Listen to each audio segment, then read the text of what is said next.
అదే RTV app వార్తల్ని క్షణాల్లో చదివే అవకాశం ఉంటుంది. ఒక న్యూస్ పేపర్, ఒక టెలివిజన్ ఛానల్ మీ చేతుల్లో ఎప్పుడూ ఉంటాయి.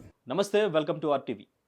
ఆర్జీవీ తెరకెక్కించిన వ్యూహం శబదం చాలా ప్రాబ్లమ్స్ ఎదుర్కొంటూ సెన్సార్ సర్టిఫికేట్ విషయంలో కూడా ఎన్నో సమస్యలు ఎదుర్కొని ఎట్టకేలకు ఫిబ్రవరి 23కి ఈరోజు వ్యూహం రిలీజ్ అవుతుంది. మార్చి 1కి శబదం మూవీ రిలీజ్ అవుతుంది అని చెప్పేసి ఆర్జీవీ రీసెంట్గా ప్రెస్ మీట్ కూడా పెట్టి అనౌన్స్ చేశారు. బట్ ఈరోజు రిలీజ్ అవ్వాల్సిన వ్యూహం పోస్ట్ పోన్ అయింది. అండ్ ఇంకా శబదం కూడా మార్చి 8కి పోస్ట్ పోన్ అయింది. అసలు ఈ పోస్ట్ పోన్ వెనకాల ఏంటి, రీజన్ ఏంటి? ఇదే టాపిక్ మీద మాట్లాడదాం. ఈరోజు మనతో పాటు ప్రముఖ నిర్మాత చిట్టిబాబు గారు ఉన్నారు. సార్ నమస్తే. నమస్తే సార్, ఆర్జీవీ వ్యూహం శబదం ముందు నుంచి కూడా సమస్యలు ఎదుర్కొంటూ వచ్చింది. ఆయన ఎప్పుడైతే జగన్మోహన్ రెడ్డి గారిని కలిశారో అప్పుడే అనౌన్స్ చేశారు. ఆయన జీవిత ఆధారంగా నేను ఈ మూవీస్ రెండు కూడా తెరకెక్కించబోతున్నాను అని చెప్పేసి. లోకేష్ గారే డైరెక్ట్గా పిటిషన్ వేసిన తర్వాత మూవీ కొంచెం డిలే అవుతూ వచ్చినప్పటికీ, బట్ ఇప్పుడు ఈ టైంలో రిలీజ్ అవ్వడం నాకు ప్లస్ అయింది లోకేష్ అట్లా చేయడం వల్ల అని చెప్పేసి ఆర్జీవీ చెప్పారు. బట్ ఇప్పుడు మళ్ళీ పోస్ట్ పోన్ చేయడానికి వెనకాల ఏమైనా రాజకీయ వ్యూహం ఉందా? ఈ పోస్ట్ రాజకీయ వ్యూహం లేదు గడుగుడు, దాంట్లో ఏమీ లేదు. వ్యూహం అని పేరు చెప్తే ఏముంటుంది, కానీ ట్రైలర్స్ చూసాం కదా, చాలా చీప్ టేస్ట్లో ఉంది. రాజకీయ విమర్శ సినిమాలు ఆనాటి నుంచి ఈనాటి దాకా ఎప్పటి నుంచో ఇందిరాగాంధీ మీద కిస్సా కుర్సీగా ఆ రోజుల నుంచి ఇప్పటిదాకా తీస్తూనే ఉన్నారు, చాలామంది తీశారు. అట్లా ఒక టేస్ట్ ఉంటుంది, ఒక కల్చర్ ఉంటుంది. విమర్శ అనేది వేరు. నేను పనిచేశాను కూడా, మండలాధీశుడు, సాహసనే ఊపిరి, ఎన్టీఆర్ గారి అంత మనైడ్ మీద సెటైరు చేసాం. విత్ ఆధారాలతోటి ఆయన చెప్పిన ముద్దులతోటి ఒక పద్ధతిలో చేసాం. విమర్శ కూడా ప్రజలకు వెళ్ళేటప్పుడు కూడా విమర్శించడం ఒక పద్ధతిలో ఒక రెస్పెక్టబుల్గానే ఉండాలి. విమర్శ కరెక్ట్ పని చెప్పాడు, అయ్యా కరెక్ట్గా చెప్పాడు అనాలి తప్పితే చిల్లరతనంగా చీప్ టేస్ట్ తోటి ఈ వ్యూహం ట్రైలర్ చూసిన కూడా అతను అంతే. రామ్ గోపాల్ వర్మ ఏదో ఈ ఎవరు డబ్బులు ఇస్తే డబ్బుల కోసం చేసి బాపత్ తప్పితే, అదే రాజకీయ వ్యభిచారము చేసే దర్శక నిర్మాతలు ఇండస్ట్రీలో కొంతమంది తయారయ్యారు ఈ మధ్య. అందులో కింగ్ ఆఫ్ ది కింగ్స్ లాగా ఆ రాజకీయ వ్యభిచారాలకి దోహదపడే డైరెక్టర్ ఇప్పుడు రామ్ గోపాల్ వర్మ. ఇప్పుడు ఆ సినిమాలో నువ్వు క్యారికేచర్ పెట్టావా? క్యారికేచర్ పెడితే దీంట్లో ఇప్పుడు యాత్ర తీశారు. యాత్ర ఆయన రాజశేఖర రెడ్డి గారిలో ఉన్న నీలి నీడలు, బ్యాడ్ షేడ్ ఆయనలో ఉన్నాయి. ఆయన జీవితంలో కూడా చాలా బ్లాక్ స్పాట్స్ ఉన్నాయి. అవన్నీ అవి చెప్పకుండా ఓన్లీ ఆయనలో ఉన్న విశిష్టమైన వ్యక్తిత్వ లక్షణాలని, ప్రజలకు తెలిసిన విషయాలని కొన్ని ఆధారాలతో చెప్పబట్టి అది రాజశేఖర రెడ్డి గారులో ఆయనకు ఐడియా ఆరోగ్యశ్రీ ఇందువల్ల వచ్చిందా, ఓహో రీఇంబర్స్మెంట్ అందువల్ల వచ్చిందని ప్రజలు తెలుసుకుని ఒక మంచి విషయాలు తెలుసుకున్నారు, చూశారు. ఇప్పుడు ఇదే రామ్ గోపాల్ వర్మ లక్ష్మీస్ ఎన్టీఆర్ కాస్త ధైర్యంగా నలంటి ఉంటుంది మెచ్చుకు లక్ష్మీస్ ఎన్టీఆర్ తీశాడు, కొన్ని నిజాలు ధైర్యంగా చెప్పాడు అని. బాలకృష్ణ తీశాడు బయోపిక్ రామారావు గారు ఆయన చేశారు. దాంట్లో విమర్శలు కాదు. నువ్వు రాజకీయ విమర్శ తీస్తున్నప్పుడు ఓ పద్ధతిలో కరెక్ట్గా దెబ్బ కొడితే మళ్ళీ కరెక్ట్గా రీజనబుల్గా ఎవడు చదువుకున్నాడు పామరుడు పండితుడు కూడా భలే అన్నాడయ్యా, భలే చూపించాడు అనాలి. కానీ ఇదేంటి చిల్లరతనం అని అనిపించకూడదు. అది చిల్లరతనంగా చూస్తూ ఉంటే, ట్రైలర్ చూస్తూ ఉంటేనే ఆ భాష అవన్నీ నీవు ఫిక్షన్ అని చెప్పి నీ ఊహల్లో ఉండే నువ్వు ఊహించుకునేవి చెబితే అది రాజకీయ విమర్శ అవ్వదు. జరిగిన దాన్ని బట్టి జరిగిన వాటిని నువ్వు చూపించి నిర్దిష్టంగా విమర్శిస్తే అది విమర్శ అవుతుంది. దాంట్లో ఎక్కడ కూడా అన్నీ తను ఊహించుకున్నాయి. రామ్ గోపాల్ వర్మ ఊహించుకుని దీనికి ఆధారాలు ఏమి లేవు, నేనేమైనా ఊహించుకుంటాను, ఏముంది అది పోస్ట్ పోన్ అవ్వడంలో అసలు అడ్రస్ ఉండేది కాదు. మన రాజధాని లాగానే అలా వచ్చి అలా పోయే సినిమా అయ్యేది. అది దాని ఈ లోకేష్ జ్ఞానశూన్యుడు కదా, లోకేష్ దాని మీద కేసు వేసి దానికి అనవసరంగా ఎలివేషన్ పెంచాడు. అదే అది ఎవడు పట్టించుకున్నాడు కాదు, పట్టించుకునే సినిమా ట్రైలర్ చూసినట్టు అసలు దాని మీద అసహ్యం. అంతకుముందు ఇప్పుడు రామ్ గోపాల్ వర్మ ఒకప్పుడు మేధావమ్మ, అనగనగా సినిమా ఫీల్డు, అనగనగా ఒక సినిమా అలా. ఇప్పుడు అధమాధముడు భ్రష్టుడు, ఏం చెత్త డబ్బుల కోసం ఎక్కడికైనా నవ్వుతాడు, అమ్మాయిలు కాళ్ళు నవ్వుతాడు, చిన్న చెత్త సినిమా ఏదైనా దిగజారిపోయాడు.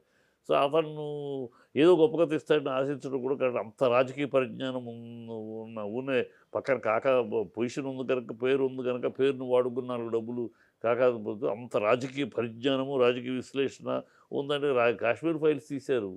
బ్యూటిఫుల్గా చరిత్ర తీశారు. అన్ని ఆధారాలు 298 ఆధారాలు సెన్సార్ చూపించారు. నువ్వేం చూపిస్తావు సెన్సార్కి ఆధారాలు అంటే? అందుకనే సెన్సార్ల ప్రాబ్లం. సెన్సార్లో కొన్ని రూల్స్ ఉన్నాయి. నువ్వు ఫిక్షన్ అని చెప్తే నీ ఇష్టం, నువ్వేమైనా కథగా చెప్పు. క్యారికేచర్ పెట్టావంటే ఆధారాలు కావాలి. ఇక్కడ నువ్వు క్యారికేచర్ పెడితివి, చంద్రబాబు క్యారికేచర్ పెడితివి, పవన్ కళ్యాణ్ క్యారికేచర్ పెట్టినప్పుడు నువ్వు ఆధారాలు చెప్పాలి. క్యారికేచర్ లేకుండా నువ్వు ఫిక్షన్గా నేను పలానా అని చెప్పి నువ్వు వేరే రూపాయలు పెట్టి తీయి, నీ ఇష్టం, నువ్వేమైనా చెప్పి ప్రజలు అంగీకరిస్తారు లేకపోతే ఇది తిక్క. అంటే దీనికి సంబంధించి నేను ఎంక్వైరీ చేసి అన్నీ తెలుసుకునే యథార్థ సంఘటనని నేను నేకెడ్గా చూపించడానికే నేను ఇది ఏమి అన్ని ముగ్గురిని మేనేజ్ చేశాడు అన్నాడు. ముగ్గురు మేనేజ్ చేసేందుకు ఆధారాలు ఏంటి? ఆధారాలు ఏంటని? నువ్వు అంటావు 100 మందిని మేనేజ్ చేశాను, నేను అంటాను ఈ ఆధారాలు అవుతాయా? అవో కదా.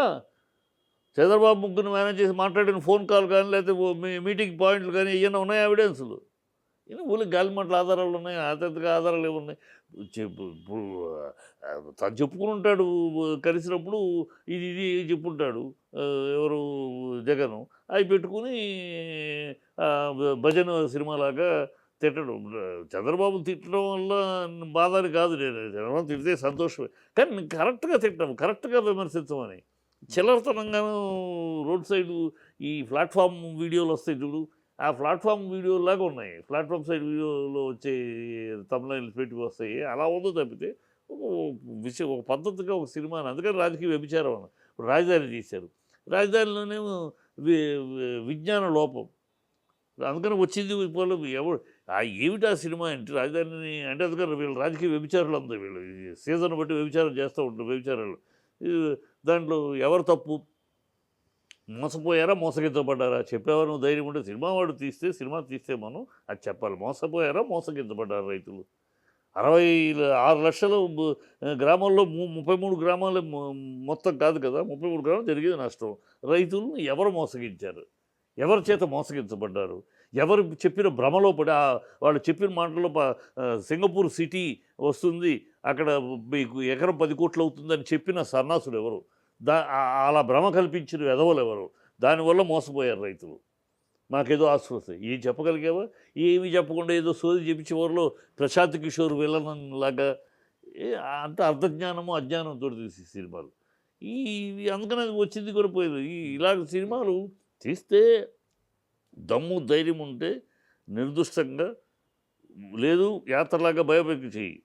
ఇలాంటి సినిమా నువ్వు విమర్శ సినిమా తీస్తున్నాను అని అంటే దమ్ము ధైర్యంతో విత్ రియల్గా చెప్పు. రియల్గా తప్పు ఇద్దరిది ఎవరు తప్పు ఉంది, ఆ తప్పు ఆనాడు అతను తప్పు, ఈనాడు జగన్ తప్పు చెప్పు ధైర్యంగా. ఒక ఫ్యాంప్లెట్ లాగా, ఒక పార్టీ ఫ్యాంప్లెట్ లాగా తీస్తే దాని ప్రయోజనం కాదు కదా. అంటే ఇప్పుడు ఆయన తీయాలి అనుకుంటే ఇప్పుడు రక్త చరిత్ర కానివ్వండి, ఆయన మంచి మంచి సినిమాలు తీశారు. ఏ సినిమా? పొలిటికల్ సినిమాలో ఏ సినిమా రక్త చరిత్ర ఏం సెన్సేషన్ చేసి? అంటే ఆ పొలిటికల్ మూవీ కాకుండా ఒక రియల్ ఇన్సిడెంట్ని, ఒక జరిగిన యథార్థ సంఘటనలను బేస్ చేసుకుని ఆయన తీస్తే చాలా రియలిస్టిక్గా తీయడానికి ఆయన దగ్గర స్కోప్ ఉంది. బట్ పొలిటికల్ మూవీస్ స్కోప్ ఉంది అతను. అందుకనే నా గతం మహామేధావి అవన్నీ గతం. ఇప్పుడు స్కోప్ ఉంది అతను. మా తాతల నేతుల దగ్గర మూతులు వాసన చూడాలంటూ నేను ఆనాడు శివ తీశాను, ఆనాడు సర్కార్ తీశాను, ఇవాళని చూడాలంటే కాదు. ఇవాళ నువ్వేంటి? నువ్వు చెత్త, పరమ చెత్త, నీచమైన థాట్సు, నీచమైన కాన్సెప్ట్స్, నీ ఒక విజ్ఞానవంతమైన ఒక మేధోపరమైన కాన్సెప్ట్ లేవు. ఇది జరిగిన ఇన్సిడెంట్ తీస్తారని ఆ అమ్మాయి దాన్ని కూడా తీస్తారు, వాళ్ళ కాళ్ళ బతిబాల్లో కూడా కల్చర్లెస్. సో ఇవన్నీ అతను ఏదో పెద్ద చేయగలడు. సెన్సేషన్ అని ఇందాక ఏదో అన్న, సెన్సేషన్ కాదు, సెన్స్లెస్ మూవీస్. ఇప్పుడు రామ్ గోపాల్ వర్మ కానీ ఎవరు సెన్సెస్ కథే ఉంటారు కదా, మన యూట్యూబ్లో చూస్తారు ఈ ఎదవ ఏం చెప్పాడు అని. ఏం చెప్తాడు అని ఎంత గొప్పగా చెప్తాడు కాదు, ఎదవ ఏం చెప్పాడు అని చూస్తారు. ఇద్దరికి ఉంటుంది కదా సమాజంలో, బ్యాడ్కి గుడ్కి ఇద్దరికి ఉంటుంది. అలాగూ ఇప్పుడేమి ఎదవతనంగా ఏం చెప్తున్నాడో అని చెప్పి చూస్తారు. నేను నల్లంటేనే చూస్తాను ఏం చెత్త చెప్పబోతున్నాడు అని, ఏం చెత్త మాట్లాడదు అతను. ఈ మధ్య అంతే చెత్తే. అంటే మీరు చెప్పినట్టు ఇప్పుడు యాత్ర ఒక బయోపిక్ తీసినప్పుడు దాని ప్రొడక్షన్ వాల్యూస్ కానివ్వండి, స్టోరీ లైన్ కానివ్వండి అన్నీ బాగుంటాయి. బాగుంది అంటే కల్చర్గా ఇప్పుడు ఎవరు తీసిన పొలిటికల్ మూవీస్ అనేవి మీరు చెప్పినట్టు అంత ప్రొడక్షన్ వాల్యూస్ లేకుండా ప్రొడక్షన్ వాల్యూస్ మాట్లాడలేదు, and ఇంకా కాన్సెప్ట్ కాన్సెప్ట్ కాన్సెప్ట్ వాల్యూస్ అంత రియలిస్టిక్ గా అనిపించట్లేదు అంటున్నారు. అంటే దీనికి మేబీ ఆయనకు రియలిస్టిక్ వచ్చే చాలా మాటలు తప్పమ్మా. రియలిస్టిక్ అనేమా కాదు, రియలిస్టిక్ కాన్సెప్ట్లో నిజాయితీ లేదంటున్నాను. ఓకే నిజాయితీ లేని నీ సొంత డబ్బాలు నీ సొంత విమర్శ ఆ, నీ పెడుతున్నావు అది కరెక్ట్ కాదు అంటున్నాను. ఓకే అంటే దానికి ఆయనకి వచ్చే మేబీ ప్రొడ్యూసర్స్ కానివ్వండి, ఫండింగ్ కానివ్వండి, ప్యాకేజ్ కానివ్వండి, ఏదైనా ఒకవేళ సరిపోక కొంచెం ఈ క్వాలిటీ తగ్గింది కానివ్వండి, లేదంటే ఈ కాన్సెప్ట్ లేకుండా కానివ్వండి, ఇట్లా ఏదో ఒకటి జస్ట్ పొలిటికల్ సెటైర్ లాగా అతను ఒప్పించేది ఇట్లాగమ్మా, ఒప్పించేది ఈ తక్కువలో చేసేస్తాను, ఇంతలో అయిపోద్ది, మనకి ఎంత వస్తుంది, వాళ్ళకి ఓ భ్రమ కల్పించేస్తాడు తక్కువలో. ఎవరికి రెగ్యులర్ ప్రొడ్యూసర్ ఎందుకు తీరు, ఎందుకు ఒక సెటప్ ప్రొడ్యూసర్ అతను చుట్టూ ఆ రామ్ సత్యనారాయణ ఆ గ్యాంగ్ ఎందుకుంటారు? వాళ్ళకింద అక్కడక్కడ ఉచ్చగొంటలో చేపలు పట్టినట్టు ఈ ఉచ్చగొంటలో చేపలు పట్టినట్టు ఇచ్చేయగలడు. చేప వస్తుంది వాళ్ళకి చాలు, ఉచ్చగొంటలో పట్టాడు మురుగుంట్లో పట్టాడని వాళ్ళకి అవసరం. ఇది మనాడు ఉచ్చగొంటలో చేపలు పట్టే బాపతు. అది అంతే, వాళ్ళు ఏదో డబ్బు తక్కువ వల్ల కాదు, ఇది ఇచ్చే కాన్సెప్ట్ అంతే, దానికి అంతగానో అవసరంలా. ఈ చెత్తకి ఇంకేం కావాలి, చెత్త ఉడవటానికి ఒక తట్ట కావాలి, దానికి బంగారు ప్లేట్ అవసరం లేదు కదా.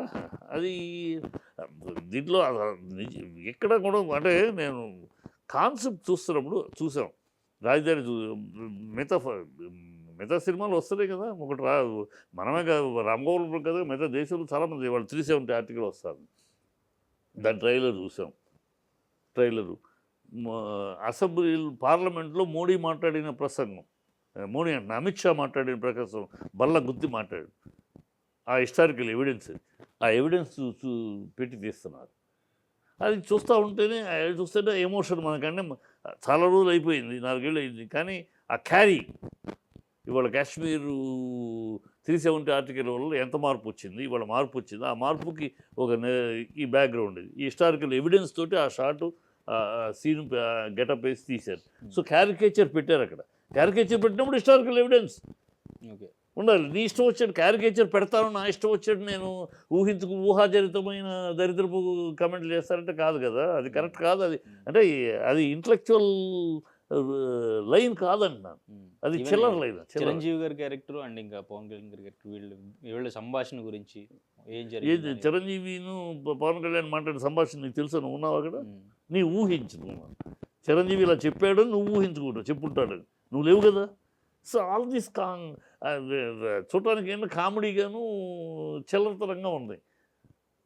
నువ్వు ఏదో టార్గెట్ చేసి నీకేదో డబ్బులు ఇచ్చేసారు వాళ్ళని తృప్తిపరచడానికి అన్నట్టు అలా సినిమాలు. అందుకనే వీళ్ళ రాజకీయ వ్యభిచారులు ఉన్నారు, రాజకీయ సినిమా వ్యభిచారులు వీళ్ళు.